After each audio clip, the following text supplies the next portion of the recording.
Bonjour à toutes et à tous. Sans prétention aucune, j'ai monté cette vidéo dans le seul but de donner un témoignage. Ce n'est ni pour polémiquer, ni pour juger, encore moins pour affronter qui que ce soit. Étant donné la crise multiple, à savoir politique, socio-économique et diplomatique qui sévit dans le pays d'une part, et en l'absence d'une boussole fiable permettant une bonne orientation d'autre part, je ne peux et ne veux ajouter de la confusion à la confusion. Mon nom ne veut rien dire, mon visage encore moins. Je suis pour tout dire un simple citoyen qui, depuis quelques années déjà, essaie de retrouver le calme et la sérénité d'une vie de famille après près de 3 décennies d'engagement et de militantisme pour des valeurs nobles telles que démocratie, liberté et laïcité. Valeurs que j'ai défendues bec et ongle en tant que militant du Rassemblement pour la culture et la démocratie. Ce parti, fondé et construit par des femmes et des hommes de grande valeur morale et intellectuelle, et dont l'histoire retiendra leur nom. Un parti où les valeurs de sacrifice et d'abnégation ne sont pas que de simples mots. Oui, un parti qui est pour moi, à l'instar de milliers de personnes, une école où j'ai tout appris. Un parti qui, de par son courage de dire et sa force d'agir, est devenu synonyme d'espoir pour des millions de concitoyennes et concitoyens. Et, à contrario, l'ennemi à abattre pour d'autres sphères qui se sont sentis ébranlés dans leur certitude, paniqués à l'idée de perdre leurs privilèges et qui ne lésinèrent pas sur les moyens pour le nuire.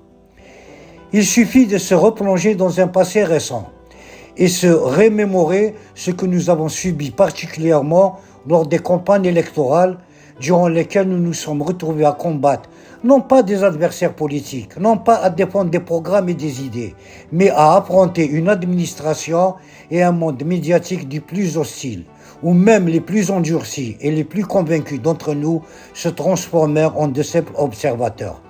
Oui, cette machine avec ses moyens disproportionnés, capable de détourner y compris le destin, nous usa et fatigua, au point que notre diagnostic vital ne fut pas épargné et nous contraigna à prendre du recul pour ménager quelque peu notre santé. C'est ainsi que, personnellement, depuis le dernier congrès du RCD, j'ai retrouvé ma liberté de parole, me dispensant de l'obligation de réserve. Voilà donc exposé en quelques phrases mon profil militant, dans le cas où cela intéresserait éventuellement. Or, comme je l'ai dit précédemment, ma personne intéresse peu et mon engagement politique sciemment ralenti, je dis bien sciemment ralenti, en retrait, pas en retraite. Ce qui motive ma parole aujourd'hui, c'est l'événement médiatique actuel soulevé par M. Sifawi et qui a été, paraît-il, suivi d'une réponse de ses antagonistes. Et pour être honnête, là aussi, cette réponse, je ne l'ai pas encore vue. Et voilà l'escalade qui s'enclenche, plongeant beaucoup d'amis communs dans l'expectative. C'est en mon fort intérieur que j'ai décidé d'apporter ma modeste contribution dans ce débat. Tout d'abord, bonjour Monsieur Sifawi. Bien que je n'ai pas eu l'honneur de vous rencontrer, mais vous m'êtes familier, puisque je vous suis à travers les médias et réseaux sociaux depuis des années, et que j'apprécie énormément votre travail, aussi bien les écrits, les analyses que vos interviews. Pertinence, lucidité, objectivité sont les quelques qualificatifs qui singularisent vos travaux. Courage, honnêteté intellectuelle et visionnaire sont les qualificatifs qui vous caractérisent en tant que personne, et là aussi la liste peut être longue. Tous ces attributs pour dire que pour beaucoup d'entre nous, vous êtes une référence intellectuelle qui bien souvent se métamorphose en une lueur pour nous aider et à s'en sortir des méandres de la désinformation et des fake news. Ceci est d'autant plus vrai que nous partageons un socle commun, construit sur des valeurs universelles, démocratie, laïcité, modernité, liberté, toutes les libertés.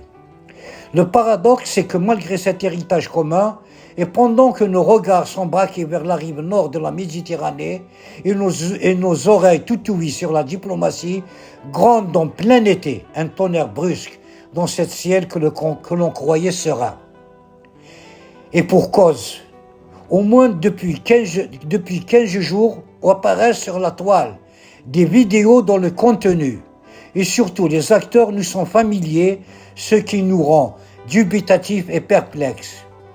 Comment ne pas l'être lorsque les protagonistes qui, pour notre logique de simples mortels, devraient se fixer le même horizon et défendre le même idéal, se retrouvent à se déchirer comme les pires ennemis. Et bonjour les dégâts, injures, insultes, menaces, chacun y va de son étalage lexical, choisissant la meilleure formule pour humilier et rabaisser l'autre.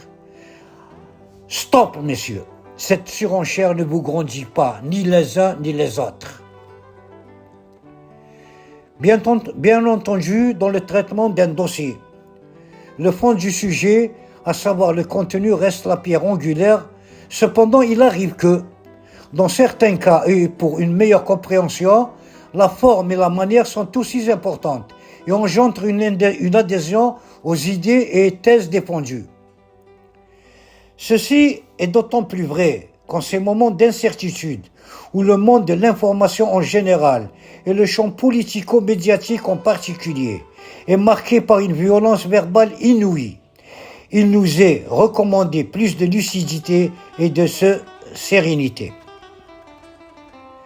De plus, les sources des uns et des autres, ainsi que les arguments et explications avancés par chacun des intervenants, sont telles qu'il est difficile pour un observateur non averti de réserver un discernement et en faire une lecture appropriée. Face à cette ambivalence, nous optons non pas pour une neutralité, mais pour une équidistance dans nos positions, en espérant que le bon sens et la raison l'emporteront et que la vérité triomphera. Revenons aux faits. Tout d'abord, ce rapprochement avec Rachad. Bien évidemment, il est attendu de tout responsable, et par la force des choses, lorsqu'il est élu, d'y associer et informer sa base pour toute action engageant le parti. Or, il arrive qu'en de certaines circonstances, qu'une action soit menée par son auteur sans y recourir. Pour rappel, cet événement s'est produit depuis plusieurs années déjà. Et en tant que militant actif de l'époque, je témoigne que nous n'avons pas débattu à l'intérieur des instances. Néanmoins, en l'absence d'une déclaration commune qui engageait le parti, et où un communiqué remettant en cause les fondements, nous n'avons pas réagi en conséquence. Est-ce un crime de lèse-majesté? Peut-être. Encore une fois, je ne sais pas de dédouaner qui que ce soit. Est-ce un fait unique? Je ne pense pas. Comme en témoignent les deux exemples survenus à travers l'histoire contemporaine de notre pays et que nous relatons ci-après, à savoir 1. Durant la guerre de libération nationale, le regroupement autour du FLN des différents partis politiques de l'époque, à savoir Parti communiste, les oulémas, les messialistes, etc. Deuxième exemple, rencontre de Saint-Égidio, où des trotskistes sont assis aux côtés des islamistes. À cela, je peux ajouter, pour étayer mon point de vue, l'anecdote suivante que j'ai vécue durant mon engagement au RCD. Au lendemain des dernières élections régionales et communales de 2015, nous, membres du Conseil national, avons tenu une session dont l'ordre du jour portait sur le déroulement et résultats des élections. Durant les travaux, chaque responsable régional exposa sa situation. Nous avons relevé qu'hormis les villages du Nord-Centre, qui ont présenté un bilan relativement positif, les autres intervenants ont dénoncé l'interventionnisme de l'administration locale, des dépassements caractérisés par le zèle de certains agents qui outrepassaient leur rôle, allant jusqu'à manipuler les urnes, faussant les résultats à l'avantage de certains partis. Après chaque rapport lu, on relevait sur les visages une certaine amertume et déception à l'encontre de cette administration ostentatoire. C'est ainsi qu'un groupe de militants, dont moi-même, proposa entre autres le changement de dénomination du parti. Après un débat animé et serein, la proposition n'a pas été retenue et aucun militant n'était invectivé ou traité de nom d'oiseau. Bien au contraire, du moment que les fondements n'ont pas été remis en cause, ce sont les arguments des uns et des autres qui en ont fait la décision. C'est ce qu'on appelle en un mot la démocratie. Pour le second volet, relaté et qui fait polémique, à savoir la disparition des archives. Pour cela, je veux juste dire ceci. Dans l'attente des réponses exhaustives du parti, et étant donné mon recul de la scène politique d'une part, l'honnêteté intellectuelle et la recherche de la vérité d'autre part, ne me permettent pas d'aborder ce point que dans la perspective de rappeler l'importance de cette ressource que toute institution de ce nom doit préserver. De tradition orale, notre société a pu s'adapter à la modernité en recourant aux nouvelles technologies, particulièrement Internet et l'intelligence artificielle.